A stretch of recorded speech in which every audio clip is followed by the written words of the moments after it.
যারা এখনও আমার টেলিগ্রামেতে জয়েন হন নাই অবশ্যই জয়েন হবেন।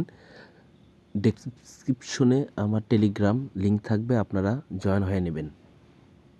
আর নতুন নতুন আপডেট চাইলে অবশ্যই আমার টেলিগ্রামে আপনারা কমেন্ট করতে পারবেন, বা ইউটিউবে কমেন্টে আপনারা কমেন্টে আপনারা বলবেন যেটা সমস্যা, আমি আপনাদেরকে সমাধান করার চেষ্টা করব।